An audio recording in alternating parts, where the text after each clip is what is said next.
Well, hello, everybody. Hello. Well, hello. Well, hello. Welcome to episode 99 of Sports and Spaghetti. We are very close to episode 100. That's coming next week. Yes. Is it? It is. I thought we had something weird planned in the schedule. Something might be happening. Yeah. But next week is the 100th episode. Yes. In any event. I do believe that We had a special on the schedule there was that a I was going to special. host. There was a special, That but still the has to be in the details, works. the details of that might have gotten messed up. It's been a busy week.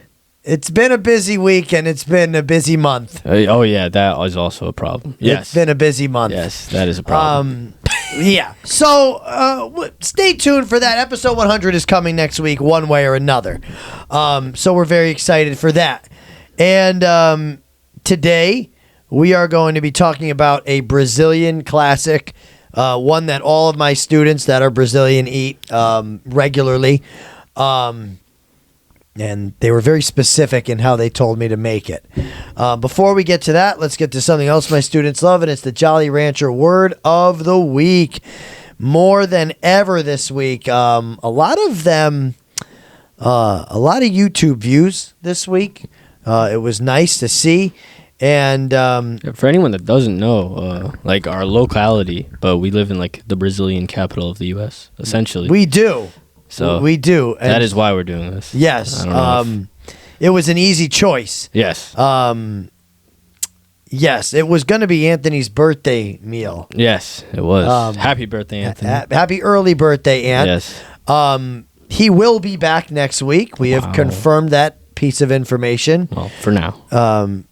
Tentatively, he's set to return next Yes. week. The Jolly Rancher Word of the Week is defined as, you can tell we've changed topics here, is the weather conditions in a place over a long period of time. Okay. The weather conditions in a place over a long time. Weather is what's happening right now in a certain place, and this is the weather conditions over a long period of time. Like months? Months, years, Years, really? trends. There are trends in this, Okay. and that is how this is apparently changing right now in the world as the Earth warms up. So that's the word of the week. We gained 18 more TikTok followers in a week, which is cool for our little podcast. We're up to 256. We had over 1,200 views on TikTok this week, which is just fun. It's fun. Yeah. Actually, no. We had almost 2,000 views on TikTok this week. Awesome. To almost 2,000. So, anyway. Thank you for everyone that watches and listens. Yeah, a lot of people liked my TikTok, my impromptu. It was a very controversial topic. Yeah, we're gonna talk about it tonight. We're gonna talk about it. But before we do that, we're gonna eat some picanha, which is very simple meal. Picanha is the cap of a sirloin. If you get a top sirloin at the store, that part that's kind of disconnected and separated by that layer of like membrane is picanha. That's the cap. And in Brazil, people just buy the cap. They just buy the picanha with the fat cap still attached. When you buy it, the fat cap is off in the grocery store. Yes. Unless you like go to the C-Town. butcher. Yeah. Oh. No, C-Town, you could probably get it. Yeah, that's what I'm saying. Yeah, you could get it legit there. But or like at the Brazilian market, Yeah. there's several in Danbury that I really, really should just go to because everybody's like, go get your food there. It's so good. Yeah, it's probably cheaper too. Yes. Oh, absolutely cheaper. But it's just that. It's that seasoned with salt. Now, some people do it differently. Usually American Brazilians do it differently. They do more seasonings, but traditionally it's just salt. And it's either seared in a pan over high heat and finished quick in the oven, or it's grilled. I don't have a grill, so I seared it over the high heat with the vegetable oil. And I made really, and I hate to overuse the word simple, but I could not get more simple than this rice. I sauteed some garlic, I sauteed some garlic. I added the rice dry, added a teaspoon of salt, and then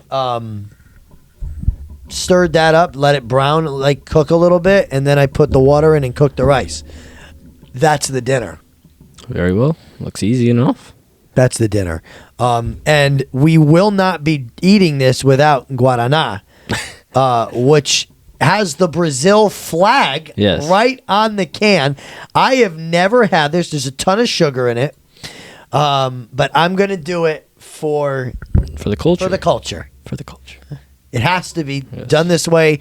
Many Brazilian students, ranging all grades of the school, I'm not kidding you when I say this, told me that this was one of the things they love the most, and that this is what you have to drink with it. And there's really no other way around it. I have no idea what it tastes like. I see cherries on the logo.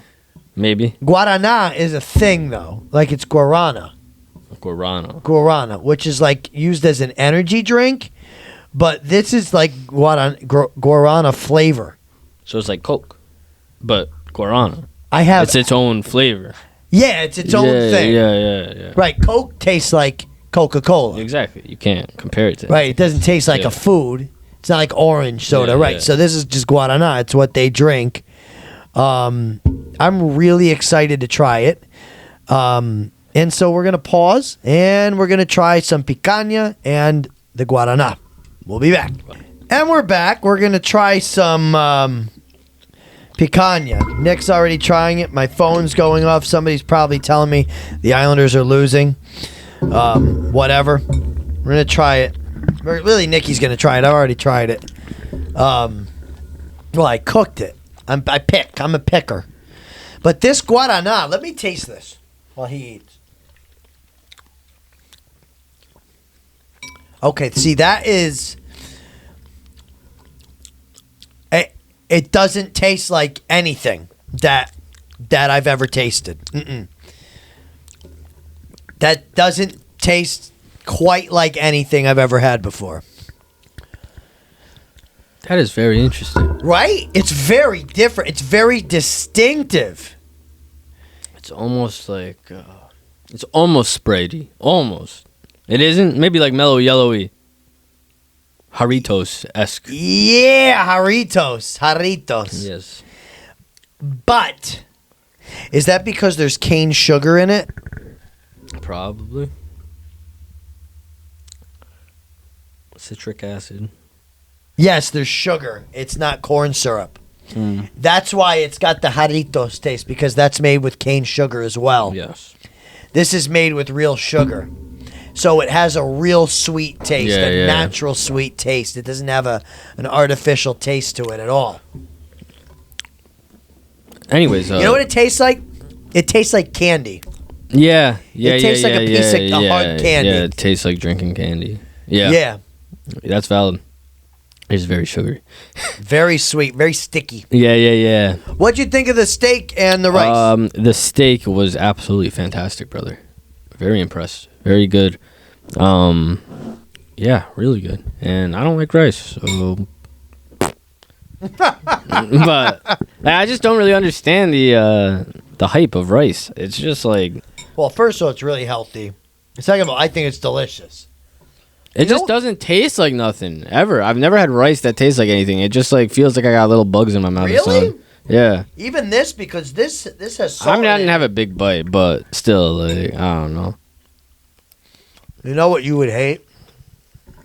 Quinoa. Oh, yeah. Because I hate that. I think it tastes like the earth. It tastes like the ground. But yeah, that steak was excellent. I was not expecting it to be as tasty as it was. Well, because there's only salt or whatever you said. But it's just I ground really coarse pink Himalayan salt. There's a specific type of salt they all told me to use, but I don't have time. Nikki had to get this on the way here.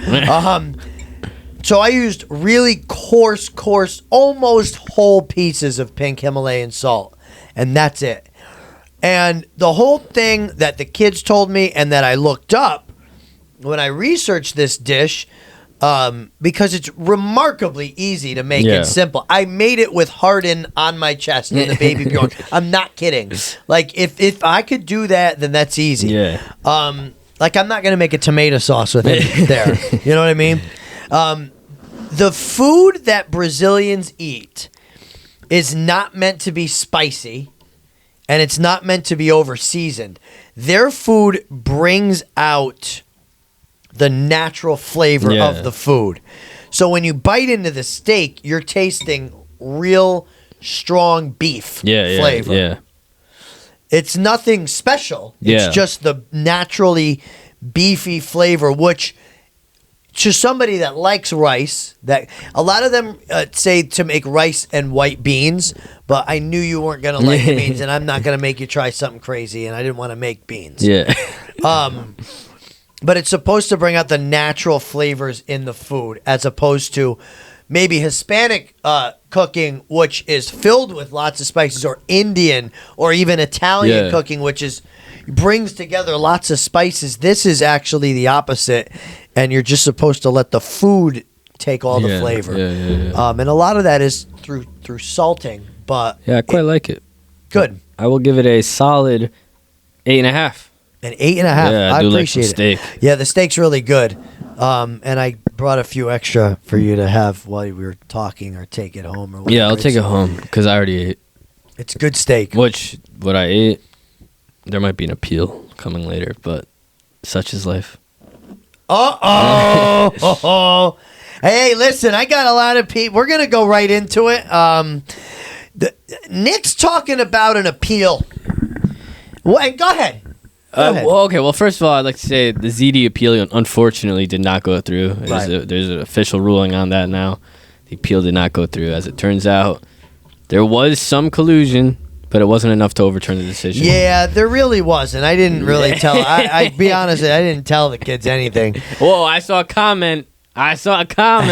Anyways, yeah, I feel like I've been, as a judge, as a voter, on the voting board, I feel like I'm being bribed, pushed towards a specific pasta, and there might be an appeal if I pick it over something else, but that's to come. You're being bribed? I don't know if it's bribed or pushed. By who?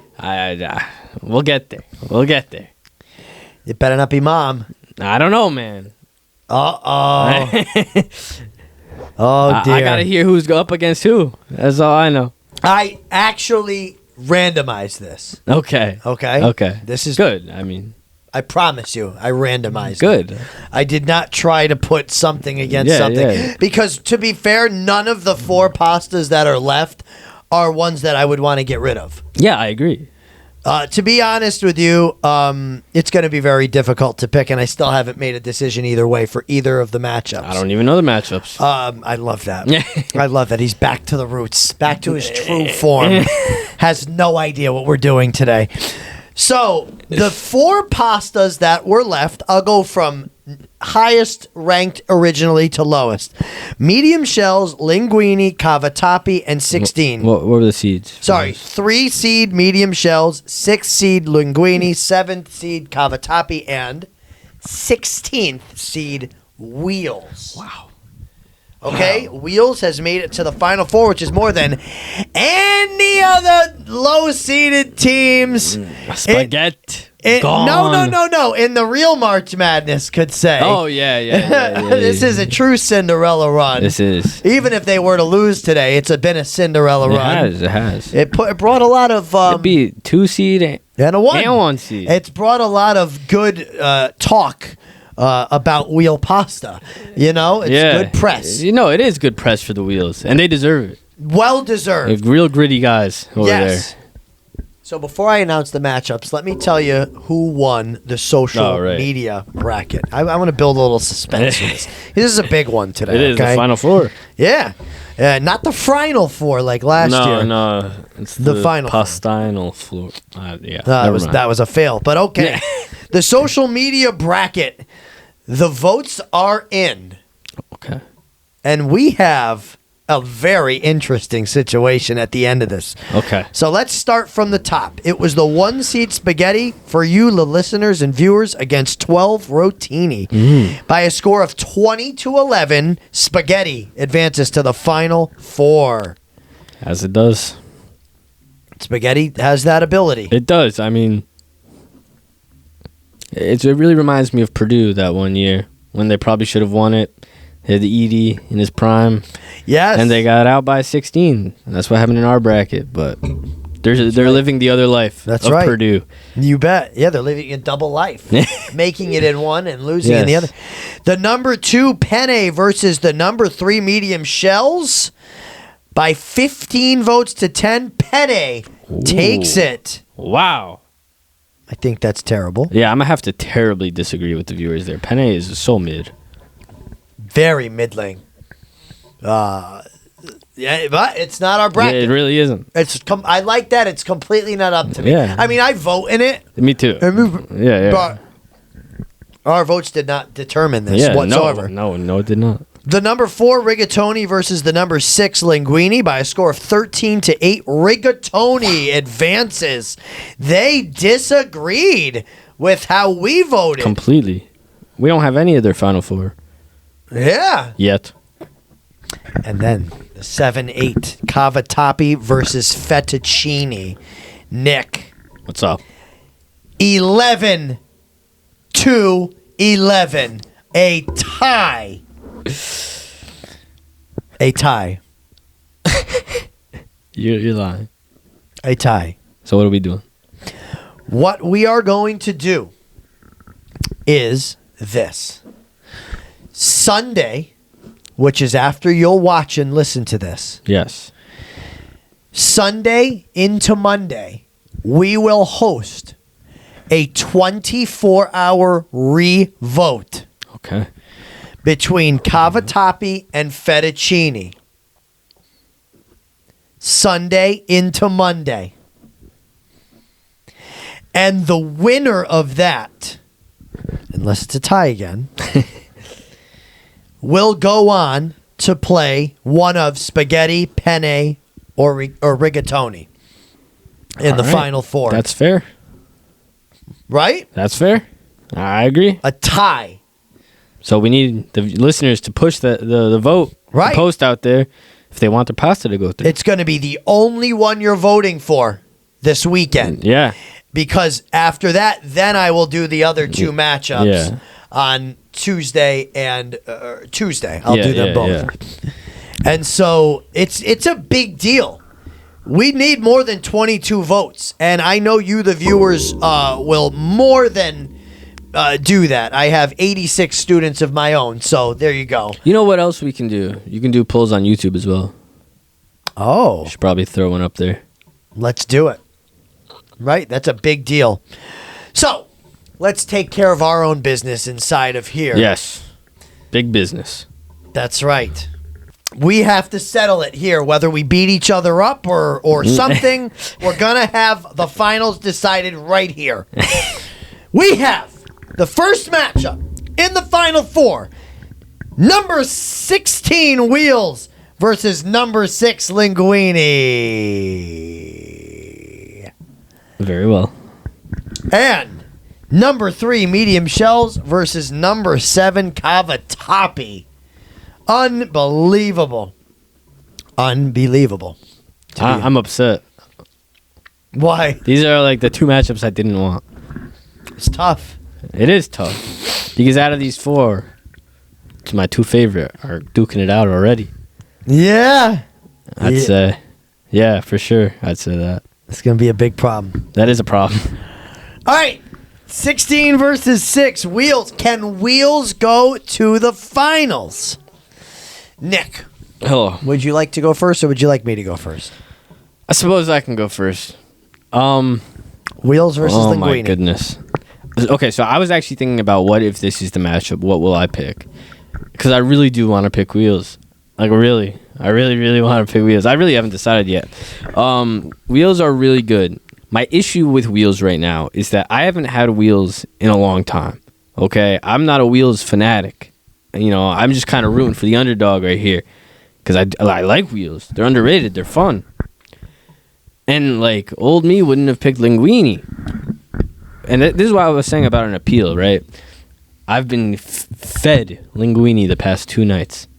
It's a very suspicious timing. It's very suspicious timing. I don't know what's going on. There might be an appeal if I pick linguine here. But let the appeal happen because I'm picking linguine here. Boom! Linguine! We're going to go to a protest. A protest. The VAR. I'm picking wheels.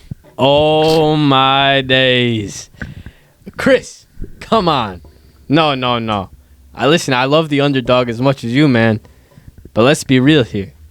When's the last time you had wheels? No, I'm kidding. I'm picking linguine. Yes, sir. Hey, Nick, I love the wheels, but let's be honest.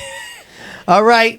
The wheel had a great and illustrious run, but linguine is one of the kings of pasta. It is. And I don't think the wheel could even keep up with that. No. Not in any way, shape, or form, unless it's rolling. No. Linguine, like you said, with the garlic and oil. You can have it with an Alfredo. Yeah. You can have it with the marinara. You can have it with a carbonara. You can have it with anything. Vodka sauce. With chicken, with steak. You can have it with mushrooms. You can have it with the marsala. Nick, linguine is rightfully going to the finals. Yes. I mean, listen, I love wheels, man. They're a fun team, but it's just like real March Madness. You know, when you get up against the big hitters, it's hard to keep up. You're absolutely right. It really is. You know, it's a tough thing. It is. Wheels is fun. They had a great run, but it is now done. No appeal. No appeal. They've been put to bed. I mean, hey, they outdid spaghetti, so they've got nothing to be ashamed of. No, not at all. I have the votes. Oh, and the votes do not matter, by the way, at this juncture. I would like to point that out. But we have the votes. A 3-0 win for linguine. Rightfully so. Yeah, I feel bad for wheels, but rightfully so. Every Cinderella run comes to an end, doesn't it? This is going to be a tough one, Nick. All right, let me hear it. I pray to you that we're on the same page. Okay. Michelle's versus Cavatappi. Anthony just voted for Cavatappi. And I'm going to go next. All right. I'm going to go next. Chris, I'm going to go next. I have gone on record. On and off record. I've said it in front of this camera, sitting there. Yeah. In this room. To you, to Anthony, to my class, to my wife and family and friends. I am not voting against medium shells. You can't make me. Medium shells is the best pasta shape ever invented. I'm not going to vote against the best one. Medium shells. 1-1. Oh, man. Where do I begin? Well, Shells is just fantastic, man. Shells does everything you need a pasta shape to do. But let me tell you, son, Cavatappi also does everything you need a pasta shape to do. The forkability. That forkability cannot be understated. I knew you were going to say that. I will never speak against Cavatappi's forkability. No. It is undeniably the best forkability in the game. Other than ZD. Regardless. Let's not go back there. That was last round, okay? It was 2 rounds ago, actually. Bucatini. Right. Idiot. Get him out of here. Oh, man. Cavatappi's so good. So springy. So fun. And it really does fill you up, too, man.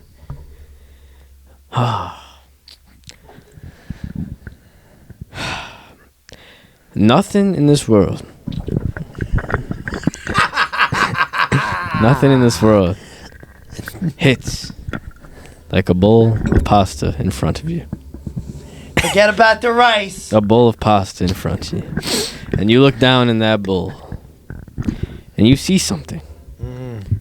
And I think we saw it earlier in the week.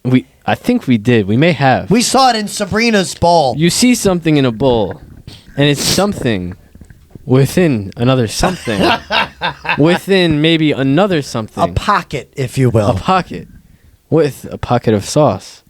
Or could you even call it a shell? A shell! Give me shells! Cavatappi trash. Just kidding, it's great. Cavatappi is an excellent pasta. Yeah. Oh my god, bro. Shells is gas. Ronzoni is trash for making my shells small. I know. What is that? My medium shells are no longer big shells. They're like schmedium shells. They are medium shells, but that don't change what they really are because they are shells and they are top 2 pastas of all time.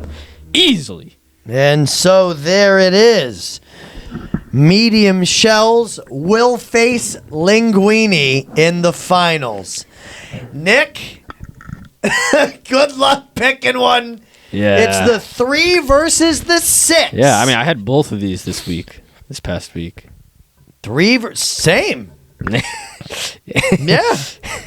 I've also had cavatappi this week. Oh, that's cold, man. That's cold. I have not had wheels this week, but I did have cavatap. Oh, poor Cavatap, man. I know. I think it deserved a little bit of a better fate. Yeah, it's like one of those, teams when they have like that 1-star player, but he can't do it all by himself. He's got the fork ability, but yeah, doesn't have the pockets and the sauce. It doesn't have the sauce holding ability. Yeah, the ridging, the smooth one side. Right. Come on. Yeah. Man. Hey, we're very much nitpicking at this point. We're splitting hairs. All 4 of these are extraordinarily good. Yeah, I mean, fork ability will go down in the Hall of Fame. It could win in a different world. Yeah, it could be the winner. It could. And it could be the winner in a different year. It could be the winner in a different bracket. Right. Looking at you. It could be. It's still around. Okay, you gotta fight for it. You gotta fight for it, though. I'll be voting for it. I know I'll be voting for it.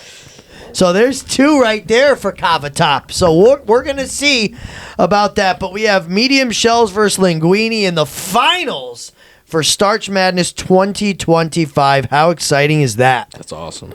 All right. Man, that was a lot of fun. In no particular order this week is going to be fun, too, because I'm going to do a little bit of yelling. The Islanders are on here twice. I'm not going to care. There are the good and also the bad. So the good of the week is the NHL is thinking about getting rid of the All-Star game. Didn't see it. Inform me, please. Well, I'm in the know about this because the Islanders are supposed to host the next All-Star game. Of course. It figures, right? Yes. They want to do it at UBS. They want to do, it's a new arena. Yeah, we could have gone. Yes. Probably not, but we could have. I think I love it. I love this decision. I don't care who hosts the All-Star game. I loved the 4 Nations face-off so much. I did not love all the fighting, but I loved the game and the intensity that it brought. And anybody in the world can't sit here and tell me that any All-Star game is better than that. You can't. I agree. That is farcical to tell me that the All-Star game with all the horses and pony show, dog and pony show, whatever, is not even close to as cool as meaningful games against your fellow countries. Russia needs to be part of it. Are they still doing the skill comps or no? No, they're thinking about getting rid of the whole weekend. Yeah, I was just gonna say it's got to be the five nations. It's also an Olympic year next year. That's exciting. So they don't need an all-star break during an Olympic year. That would have been stupid. Yeah. Give me 5 nations. Especially since the NHL players are going to be back in the Olympics this year. For the first time in over a decade. Awesome. Very exciting. So that the All-Star game right now is a joke. Yes. A shell of what it used to be. And so that is why it's the good. So now let me go to the eh. The eh of the week is really an interesting thing I saw. I was watching the Yankees-Mets spring training game the other day. I believe it was on Monday. And, I think it was Monday. And there's really a silly bit of media involvement with the Juan Soto on the Mets situation. So, yeah, on Monday. We saw two players in Marcus Stroman, who's going to be the number 3 starter for the Yankees this year, and Juan Soto, obviously the former Yankee, sharing a fist bump and a laugh after Soto's ground out. They're friends. Okay, these two have been friends. Stroman's friends with a lot of guys. They were smiling. Soto said of Aaron Judge, quote, "I loved to watch Judge last year. He was incredible in the way he handled himself. That's my favorite hitter so far." So there's no problems. Yeah. There's no problem. No. The media is the problem. Always. Right? Always. The media is painting this villain arc for Juan Soto. And to be honest with you, that's not the case. This is a business. It's the way it goes. He wanted to be the best player on the team, and so that's what he did. He has that ability. He's that good. Yeah. Bitter Yankees fans that are saying he's not that good, I'm sure if Anthony were here, he'd be arguing a little bit. Oh, 100%. But if you ask me, he did what it was right for him in his life. And if we look at him, the person, ultimately you want to be happy with what you're doing, and that is how he's happy. Period. That's it, right? Period, the end. He can still be friends with all the Yankees players and text them and go out to dinner. They're in the same city. Yeah.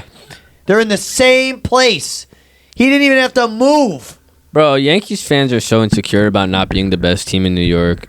That's just all it comes down to. It is, and I'm a Yankees fan, and I agree. I don't want to not be the best team in New York. I don't. Yeah, and nobody says we're not right now, so just because we lost him. No, and people are starting to think, we lost Garrett Cole too now. Juan Soto's a traitor. And Stan's hurt. You know what? Roll with the punches. It'll be okay. So that was a bit of a silly really seeing that, how happy he was and how he's still friends with all those guys. I mean, he's their teammate last year. I mean, it's not like Ortiz in the Yankees. Like, that was a deep-rooted hatred. And that was good stuff. And he didn't pull a JT. But even him and Jeter were like good friends. Yeah. No, JT. That was a one of a kind. Well, KD and JT. They both. KD did that, yes. Yes. He fleeced the team. Yeah. Well, yeah. That's the way it goes. All right, here's the bad. The officiating during the Islanders' 4-3 shootout loss against Columbus was disgusting. Absolutely disgusting.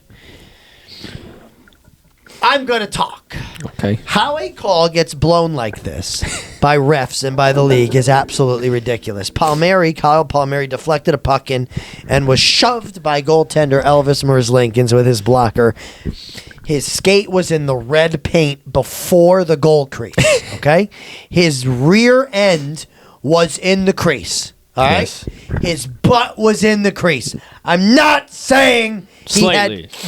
I mean by like a nugget of poop. It was in the paint. Okay? But since when can a goalie not still play their position when there's pressure right on you like that? Okay? At no point were Palmieri's feeding the blue, which would be auto no goal. And listen, as a goalie, I said it on the TikTok and I'll say it here. As a goalie, I understand the rule. I know the rule. Yes. I get the rules. So people saying, well, you don't know the rules if you think that's a good goal. I do know the rules. I play the sport. Okay? Elvis Merzlikins initiated the contact. If I'm playing a men's league game, if I'm in high school, I'm in college, and I'm playing, and this has happened where there's been questionable calls like that, I'm trying to shove a guy out of my way, the puck ends up behind me while I'm busy shoving him. It's your own fault.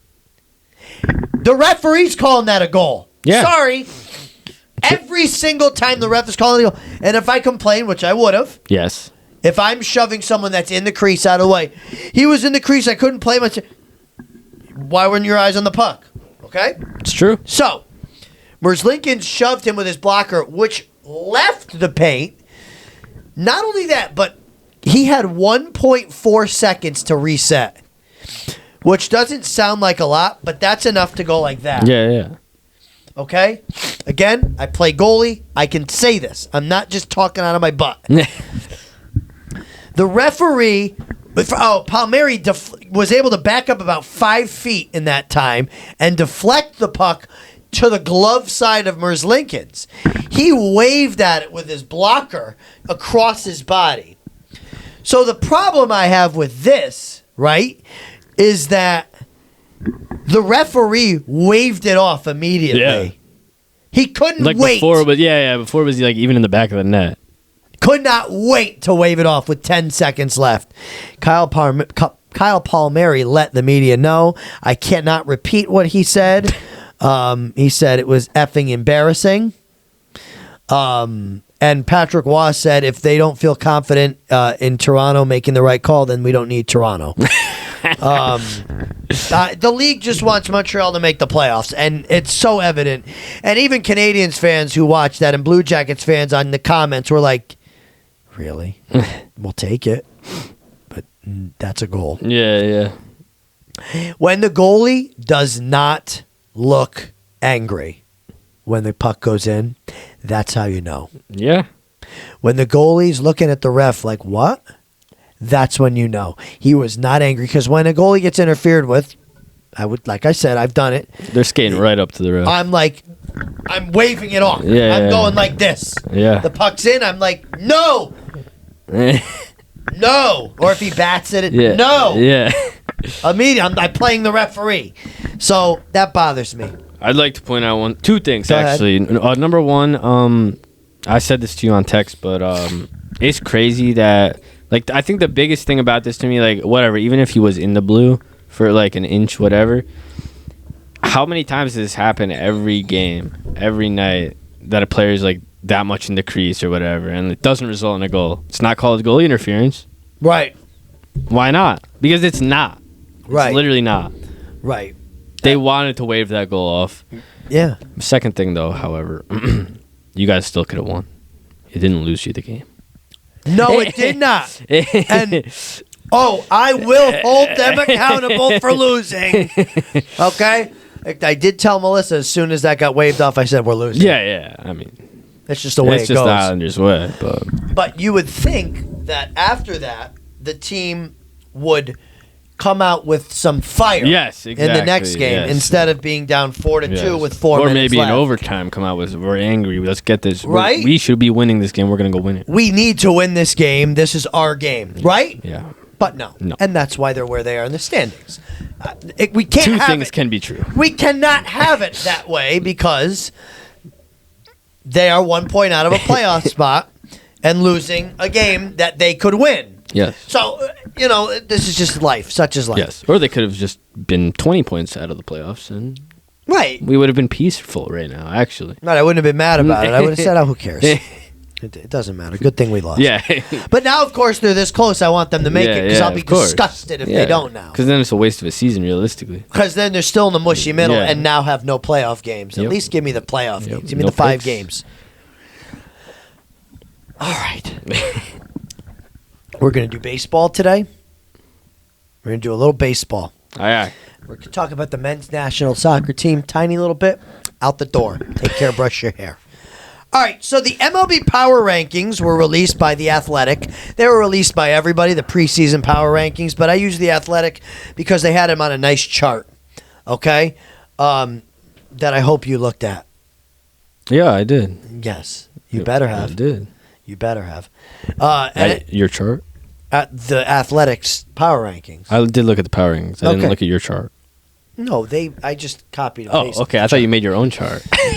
I don't have time for that. That's What do you think this is? That's why I felt bad. I was like, bro.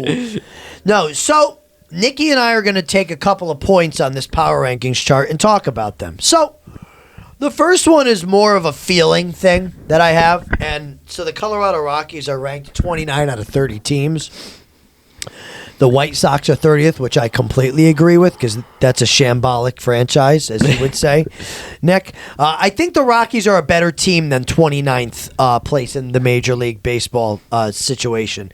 I see them finishing the season around 24th or 23rd. I think they have a more decent season than they have been having. That's kind of going with my gut there. The thing that I know to be true is that the 6th ranked Boston Red Sox deserve to be there. Some people might be shocked by that given how bad they've been in recent years. They're actually ranked one place above the Yankees, who are the 7th in the power rankings, which I think is a fair spot in my opinion for the Yanks. I think the Red Sox are going to be a problem. If Rafi Devers is your DH and you don't have to make him play the field, you're in business. He's going to continue to feast on American League East teams. The pitching has improved for the Red Sox dramatically. They're coached well. And Boston's having a resurgent year, in my opinion, in baseball. So that's a great pick by The Athletic. And the other thing that I want to say about that is, how about the New York Mets? Okay, they're 5th in the power rankings. 5th. Yeah. Yet. What's also interesting is the top 5 teams are all in the National League, but they are still the 3rd best team in their division based on these power rankings, because the Phillies and the Braves are both ranked ahead of them. Phillies are 4 and the Braves are at 2. So even you got Soto, Clay Holmes is the opening day starter. I laughed at one of my students, Manny. I laughed at him. Big Mets fan. He's like, Mr. Walker, the Yankees suck. And I'm like, absolutely not. You're telling me Clay Holmes is starting game 1? He hasn't started a game in like 6 years. He sucks. Anyway, they're still 3rd best in their division. At least the Yankees get to be the 2nd best in the division by these rankings. But those are just my 3 quick takes on Major League Baseball. Nikki, what do you have? Chris, I have some exciting stuff here. I have the White Sox, who are criminally underrated this season, okay? This is no joke, okay? What? Don't look at me like that. The slander needs to stop, okay? They had their bad year, their historically bad year, okay? But guess what? They brought in, let me make sure I say this right, Will Venable. Venable. Who are you to say it's Venable? Because that's his name. Who are you to say I promise. Who are you to say that? I'm a broadcaster. Whatever. Will Venable. He's the new man in charge of the White Sox. Yeah. They're 6-1 since... He's a former player. I know it's Will Venable. They're 6-1 since 2020. But the players seem excited to have him in. Okay, Andrew Benintendi has said that it feels like a new clubhouse, an actual new clubhouse that can actually do things. Okay, he said it's a gritty group. He said we're going to go out there, we're going to play hard, whatever happens, happens. But we're forgetting last season, and we're going to take it one game at a time. That's what Andrew Benintendi said. Okay, we still got Luis Robert Jr. I mean, come on, man. He's one of the best players in the league right now. Okay, I know the Dodgers are making a move for him, and they might trade him before the deadline. But if they keep him, they can have a great season. Also, 6 of the top 100 prospects are owned by the Chicago White Sox. That is a great point. The Chicago White Sox have a future, and I think this year will be the start of that future. It's not going to be a 500 season, probably not, but it is not going to be anywhere like last year. So what do you think? Maybe they win 75 games, 70 games? I think they can be close to 100. They're not going to make 500, sorry. 500. They're not going to be at it, but they can be close to it. I really do. This group has new life. Interesting. Don't count them out. So they're going to be competitive in games, is what you're saying. They will be. They aren't going to be a team that you just go in there and put your position players to pitch. Well, the problem in the past with that team is that it's a country club, the way it's run. Yes, and that is no longer. Right, and so with Venable in there, yes. I like hearing Benintendi say that. Good point, Nick. And they have Grant Taylor, who's their number 7th prospect. I mean, he's not the top 100, but, they're looking to have him come up from the minor leagues. Yep. A lot going on over in Chicago, and I am happy with it, okay? It is not going to be the same as last year. My second team, the Los Angeles Dodgers, okay, I need to talk about them because I need to get something off my chest. Everyone's writing this season off like they're going to win it, and I've gone on record multiple times saying it's not going to be that easy. It's not going to be... Bro, look at the top 7 teams in the power rankings. Any of those teams can beat the Dodgers at any point. That is no joke. I think the Astros and Orioles can too at 8 and 9. Honestly, yeah. The Dodgers are going to be good. That's no question. But they're going to have injuries like every other team does. They're going to have bad days like any other team does. They're not going to be the Warriors of KD at 73 and 9, okay? It's not going to be like that. Other teams will compete with them. They have not won the World Series already. A full season has to be played. Okay? All right. That is my Dodgers take right here. I mean, do I have anything really to back that up?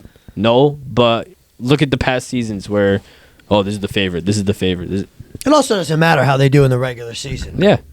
At all. Nothing matters. It all comes down to what happens. Right. And those are the only 2 teams I covered. I love it. That was what I got. Well done, First Nicky. and last place teams for you. I like that. Very nice. All right, so let's talk about the Nations League a little bit again. So our dad was saying, be careful when you talk about this team. They had injuries. Listen, I don't care how many injuries you had. All right. The United States men's national soccer team is not a good team. They're not a good squad. And they lost to Canada in the 3rd place match. Okay? What I wanted to talk about is what Landon Donovan said about them. He's an interim head coach right now. He's not the coach of the men's team. Pochettino is. And you know how that's going. He said, I'm so sick of hearing how talented this group of players is and all the amazing clubs they play for, Donovan wrote. If you aren't going to show up and actually give up about playing for your national team, decline the invite. Talent is great. Pride is better. Yeah. What do you think about? Okay, I was just going to say, what do you think about? Is he correct in his harshness? He's 100%. Bro, we see this team come out every single year, right?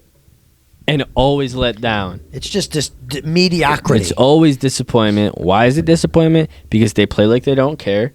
They are not like a coherent squad. They don't seem like they get along very well. I don't know if that's true or false, but it just doesn't seem like they have that chemistry. It doesn't seem like they ever have the enough to get over the line. What's interesting about this is that I was thinking about it in terms of like hockey and how in the 4 nations, which is kind of one of these event type things where it's like an international break. You have 4 teams in that, Yep. right? And they all very quickly were able to form some kind of chemistry because all 4 teams were competitive. Yeah, and I have to say a lot of that is on the coaching too. Yeah, I mean, it really does come down to coaching, especially in soccer. But you see in hockey with John Cooper, how can you not come together as a group with John Cooper, getting your guys together? He has a full line of Lightning players. I mean, he knows how to make lines. Right? Why not have your players on your team play? That's knowing how to coach. Yeah. USA does not have a coach that knows what we're doing. No, Pochettino does not know what he's doing. No. That's exactly Chemistry starts with the coach. There's no bad teams. There's only bad leaders. There you go. Well said, Nick. All right, ready for Grammy's Grinders of the Week? Yes. Very yes. Okay. All right. Nick's got one. I've got one. Anthony will be back next week. He'll have one. Maybe. We hope. And mine is Rory McIlroy. Okay? Rory McIlroy is a winner again. He won his 15th PGA Tour event at the Players' Championship. He won that again. But the real reason why is he donated all $4.5 million of his winnings from the Players' Championship that he won last week to the MenCap charity. So the MenCap charity is a UK-based charity that supports people with learning disabilities and their families to advocate for their rights of people with learning disabilities. That's as a teacher, that was a really cool thing to see. And just a class act move by McIlroy, who donates a lot of money to charity. Who's very generous, and he uses his fame and his fortune for good. And so Rory McIlroy is my Grammys grinder of the week. Nick. My Grammys grinder of the week is probably someone I've picked before, but I'm picking her again because Paige Beckers has played her final game at Gamble. It is her final season, and wow, has she been one of the best UConn women's basketball players of all time. And that is saying a lot. Yeah. With the women that have gone through there, Brianna Stewart, Sue Bird, you got everyone. Tarazi. Yeah. Everyone. I mean, just ask Cindy. She could rattle off about 50. Yeah. I mean, most of the women's greats have gone through UConn. Right. And Paige Beckers is probably above all of them, honestly, already. I mean, I have to wait to see what she does in the WNBA. She was obviously injured for a lot of her career at UConn, but it is officially her final run, and she has them in the Sweet 16 right now. Elite Eight, Sweet 16? Sweet 16. And this team looks like they can win. She just put up 33 in her last game. Yeah, this team is not having a problem. She just put up 33 in her last game at Gamble ever, tying her career best. And they're not stopping. Yeah, this team is not looking like they have any holes right now. They don't. And Paige will fill all of them. Yes. So that's a great pick. Yeah, thank you. Paige Beckers, thank you for a great UConn run. Rory McIlroy and Paige Beckers. Two completely different people, but I love it. All right. Thanks for watching and listening to Sports and Spaghetti. Do this. Bye. Thanks for watching. Don't forget to hit that subscribe button. See you next video. Thanks, Sabrina. Make sure you follow us on TikTok at Sports and Spag Pod. You did that really well last week. And follow us on Instagram at Sports and Spaghetti Pod. And please vote for cavatappi versus linguine. Excuse me, cavatappi versus fettuccine in your Elite Eight on social media. Sunday into Monday. If you don't vote then, your vote won't count. That's it. It's an 11-11 tie. We will start at 0, and that's how we'll do it. All right, Nick, take us away. I am Nick. That is Chris. And should be back next week, we hope. Take care of your loved ones. Get yourself a shell within a shell within a shell. A pocket, if you will. And as always, stay full.